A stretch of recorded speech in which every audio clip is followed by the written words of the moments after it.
I'm starting off this trip by heading across the pedestrian bridge by I-35 to get to Central Machine Works. There is a route on the south side of the river that gets me most of the way there, but there are some things that I wanted to talk about on the northern side, so I'm choosing to go this route instead. I might do the southern route later.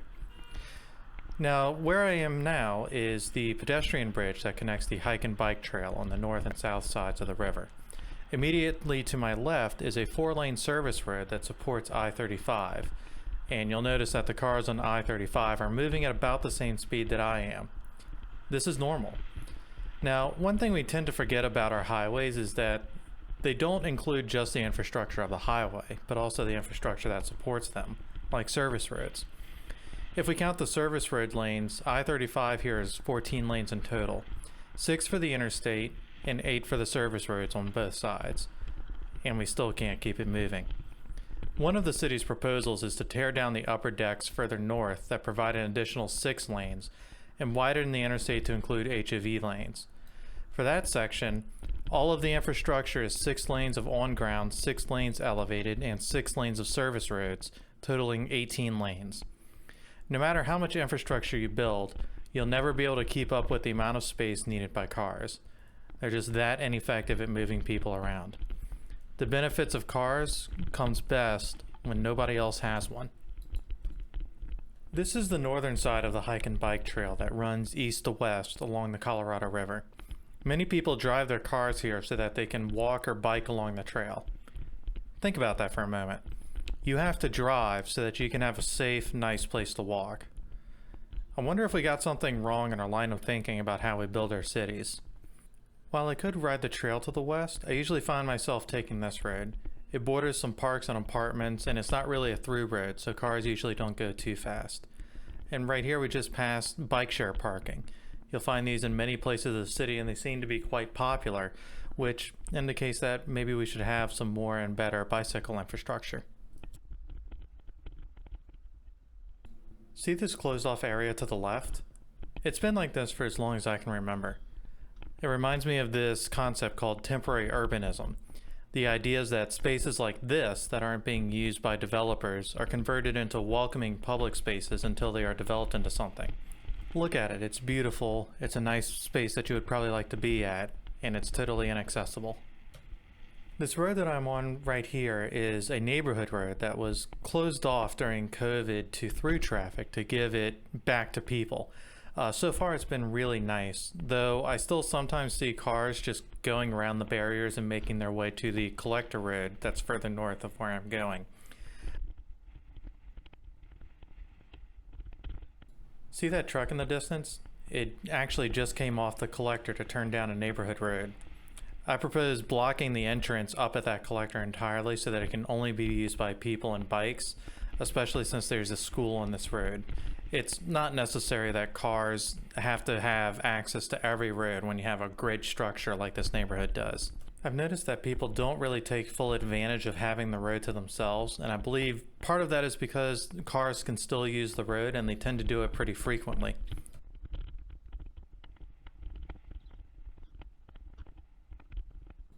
See these people walking on the sidewalk?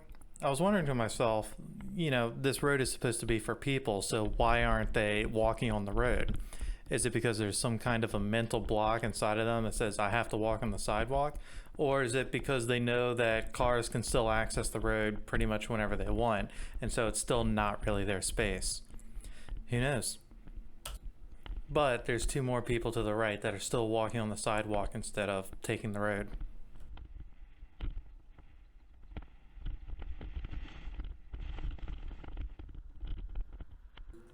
This road here is Cesar Chavez. In this area, it functions as a collector between Highway 183 to the east and I-35 just west of here, and then continues through town. I hate this road. It's also the site of my last incident with a car. I was almost hit when I had the pedestrian green light and a car was making a right turn on red. I've had 5 incidences in the past year, all from right on red. As such, I propose making them illegal in town. You'd think that with me cycling on the roads, I'd have most of my issues cycling on the roads. Nope, it's from trying to cross an intersection that the infrastructure told me was safe. My route now takes me down a neighborhood road. Google shows this road as being bicycle friendly, though as far as I can see there's no indication for that other than it being a neighborhood road. Notice how wide this street is. A protected bike path could totally fit here without sacrificing parking. Best practice is about 6 feet wide minimum, protected, and on each side of the road. Many American neighborhoods were built with wide roads that were viewed as safer because the thinking was that fire trucks and emergency services could move through them more quickly. But wide roads tell cars that they can go faster. So I wonder which is better, that the fire truck gets there 30 seconds later or more people get run over by speeding cars. I'm not a planner, so I can't make that judgment. Notice how all these homes so far are detached single-family homes. Austin just hit a record average house price of $491,000, and many of these likely run more than that due to their proximity to town. Most of the city is zoned for SF1, or Single Family 1, which is detached single-family houses, which is funny considering much of the city is young and single. As with most American cities, your only real options for housing here are apartment condo towers or an expensive single-family home. This is called the missing middle, and is one of the reasons I've been considering not staying in Austin for the long term. We claim to have a housing crisis, but we only zone for expensive houses. So which is it? Is it a crisis, or is the system performing exactly as intended? But what this system does guarantee, though, is that people who live here for a long time and aren't as rich won't be able to continue affording their house and will be gentrified just de facto by the way the system works. This road here actually has a bike gutter. I'm going to take this on the way back because I have a few things that I wanted to talk about for this road.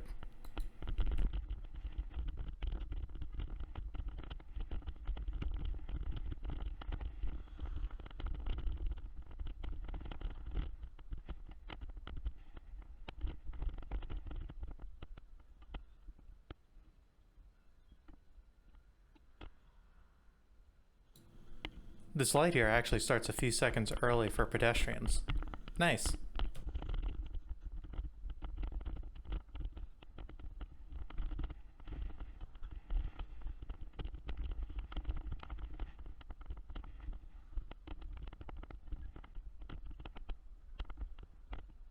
This is where things start to get a little interesting. The original plan was to take the sidewalk further up, but I noticed that this road has a bike lane. Then I saw that at the corner where I was going to get on the sidewalk, there was a unidirectional bike lane on Cesar Chavez, which I thought meant there was a unidirectional bike lane on the other side. I think the bike lane was only on that corner though and leading into the bike lane on the road I'm on. So like a fool, I full-sended across traffic to find out that there's nothing for me on the other side. This is a common problem in this city. Infrastructure randomly disappears or is inconsistent and leads to confusion.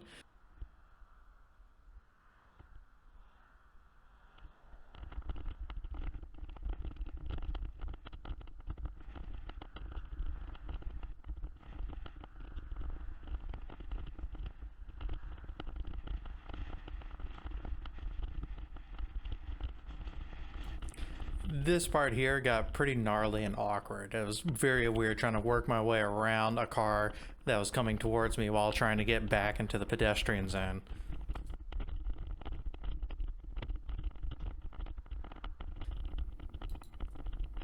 Arrival. I did feel a little vindicated seeing the bike share and scooter here, but I did realize something once I went in. There's a back parking lot that connects to the road behind it. I never had to get on Cesar Chavez in the first place. I could have stayed on the neighborhood road and gone in through the back. I did see some other cyclists stopping by at the front, so it seems like I'm not the only one who went down Cesar Chavez. But now that I'm heading back, my goal is to get back on the neighborhood road as quickly as possible.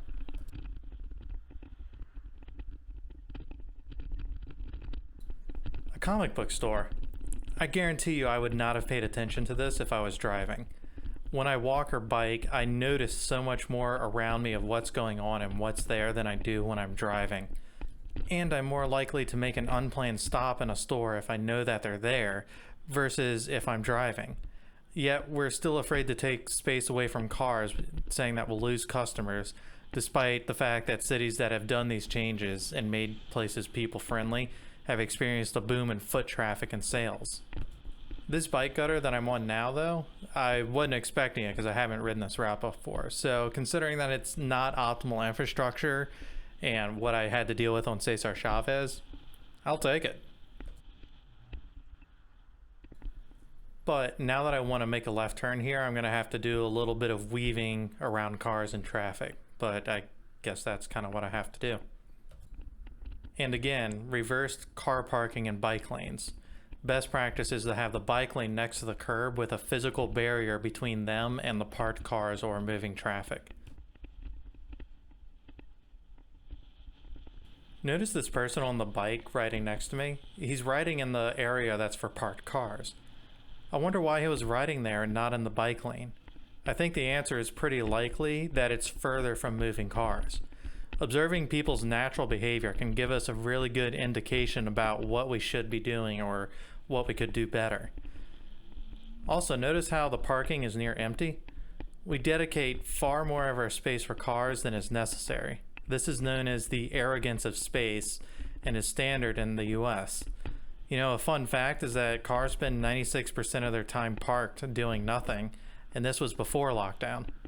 Passing by these really large parking lots here, yeah, I just wonder, if only there was a better way to move people around and if there was an organization that was responsible for doing that. Notice here there's very little space for parking and there's a rideshare stop. This is the CAP Metro offices. It's the transit authority in the city. I kind of had to laugh at myself a little bit seeing that most of the facility grounds are for car parking and there's like 3 bike parking spots. And this is the authority that's responsible for moving people around the city.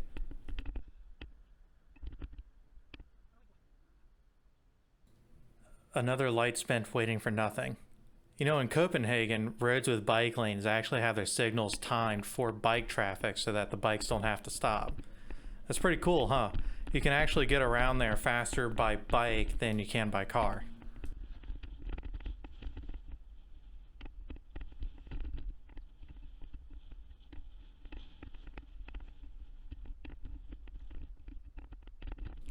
And this is where all good things must come to an end.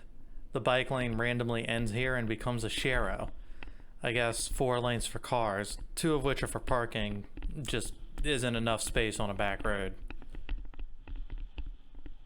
It was about this time that I had also heard a Mustang coming up from behind me, which filled me with a pretty good bit of anxiety and made me feel like that I had to hustle to get out of the way of the car. Now I'm coming back on the road that I had mentioned earlier. And I kind of wonder about these tracks that you see on the road here. It looks like they were filled in so they're not usable. But I kind of wonder, or let my imagination run. It'd be pretty cool if we had a tram route going through here. Now, you see those guys that passed me? That spot illuminated for me a little bit why this isn't best practice for bike lanes. It's because I didn't have as much space between me and them as it looked like on camera, and it was a pretty tight fit. And just behind me, the bike lane went up onto the sidewalk. I chose to go back onto the road because people were walking there and I didn't really want to bother with having to navigate around them.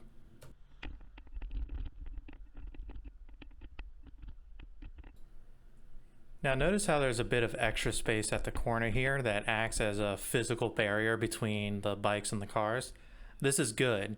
Now the downside of this intersection is that since the lanes are both on the left side of the road, if you're coming from the right and you want to turn right, you have to cross 2 lanes of traffic to be able to get to the bike lane.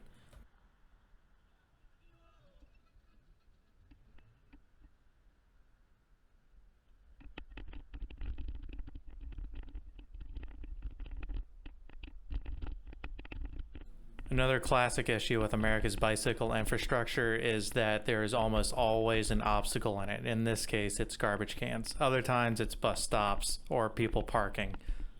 And this is where the bicycle path ends, when not really giving you any sort of an indication of where the city wants you to go to continue on your route.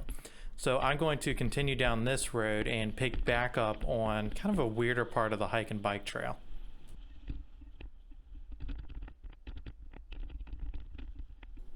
And Holy Desire Lines, Batman, there's 3 different paths to get to the same place on this trail. That's kind of funny.